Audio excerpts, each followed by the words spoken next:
Je suis le dauphin de la place Dauphine et la place Blanche à mauvaise mine.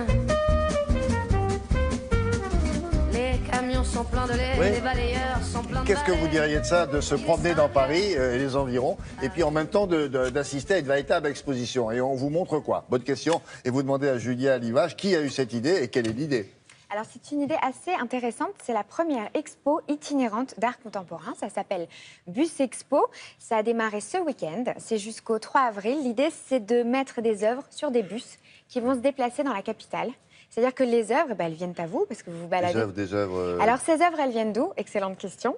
Elles viennent de Art Paris Art Fair. C'est une grande foire dédiée à la création d'art contemporain. La deuxième foire à peu près après la FIAC. Donc il y a sculpture, tableau Il y a et tout. autres. Et elle accueille 140 à peu près galeries du monde entier. Ça. L'idée vraiment, c'est d'exposer des œuvres qui viennent d'ailleurs. Cette année, le thème, c'est l'Afrique. Cette foire, elle va commencer le 30 mars. Mais avant ça, 5 œuvres ont été sélectionnées de cette foire pour se déplacer dans Paris. C'est-à-dire que le premier objectif, William, déjà, ça va être de remplacer l'espace publicitaire qui est normalement sur ces bus, le remplacer par des œuvres C'est-à-dire d'art. à l'arrière ou sur les côtés? À l'arrière. À l'arrière. Vous pouvez le d'accord. voir là, comme sur la photo que vous voyez Et là. on va voir un vrai tableau?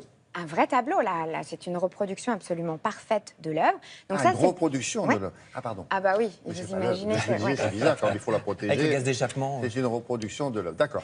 Le deuxième objectif, ça va être d'amener l'art auprès de gens qui ne vont pas dans les galeries, qui ne se déplacent pas forcément dans les musées, soit parce qu'ils ne sont pas intéressés, ou c'est parce qu'ils n'ont pas forcément ni le temps ni les moyens. Et on leur Donc, dit, si ça vous plaît, allez voir l'original pendant le festival. c'est Ah tout oui. à fait ça. Donc imaginez un petit peu, la démarche est quand même très intéressante. L'idée, c'est vraiment de démocratiser l'art, et surtout l'art contemporain, qui est censé être dédié à des gens, à une catégorie assez élitiste. Et finalement, là, vous vous déplacez dans les bouchons le matin à Paris et vous découvrez une artiste d'Afrique du Sud, un autre d'Espagne, un autre du Mexique. C'est assez intéressant comme projet.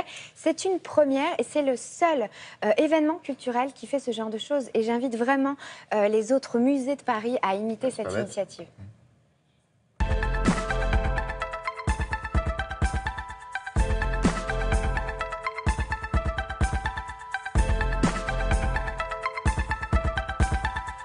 Bus Expo est un concept original que j'ai créé il y a 3 ans. L'objectif à la base, quand j'ai eu cette idée, c'était de remplacer les affiches publicitaires par des œuvres d'art.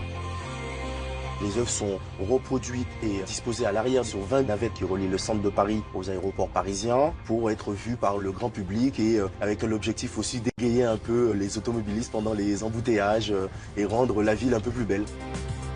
Mon objectif, c'est de contribuer à la démocratisation de l'art contemporain et de faire sortir l'art des musées et des galeries, de sortir de ce côté élitiste.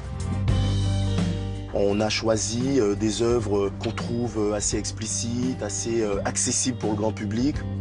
Cette année, il y a 5 artistes qui ont été sélectionnés. Il y en a un qui est très connu qui s'appelle Eduardo Arroyo, qui est un artiste espagnol qui fait tout un travail autour de l'art du voyage, le côté évasif qu'on peut avoir dans le voyage. Il y a un artiste qui s'appelle Mario Massillo, un jeune photographe. Et vous avez un troisième artiste qui est Billy Zangueroa d'Afrique du Sud, la seule artiste féminine de la sélection, qui travaille aussi beaucoup autour de la place de la femme dans la culture africaine. Vous avez un autre artiste qui s'appelle Serge Atouclé-Cloté, qui est un artiste ghanéen qui fait tout un travail avec les jerrycans, avec une œuvre jaune éclatante extrêmement belle. Et puis le dernier artiste s'appelle Edouard Volton, c'est un artiste français que moi je trouve formidable, qui a un positionnement un peu comme le douanier Rousseau, qui fait tout un travail autour de la botanique et autour du bestiaire animal. L'œuvre qu'on a sélectionnée cette année s'appelle Léopard. Et un imaginaire créatif, c'est cet artiste qu'on trouve très intéressant et qu'on a décidé de mettre en avant cette année. Pendant les 10 jours, l'opération va permettre de toucher 2 millions de personnes. Ces 20 bus vont parcourir plus de 80 000 km, soit 2 fois le tour de la Terre. C'est un événement assez important et en termes de visibilité, c'est aussi fort que la fréquentation d'un grand musée. Donc pour un artiste, être présent sur cette opération, c'est une vitrine exceptionnelle pour se faire connaître auprès du grand public. J'espère un jour travailler avec d'autres musées, pourquoi pas. En tous les cas, c'est un concept qui est original et plus il sera fait, mieux ce sera pour l'art contemporain.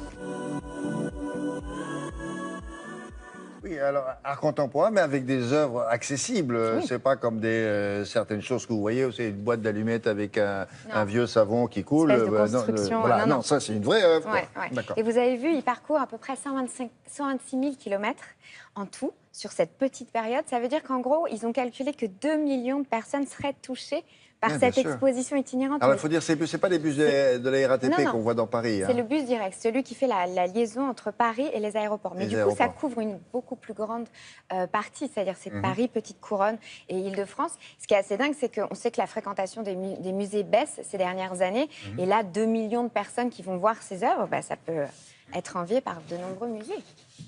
Merci. L'actualité du spectacle vivant et du théâtre en particulier avec Jean-Philippe Viaud. Nous avons choisi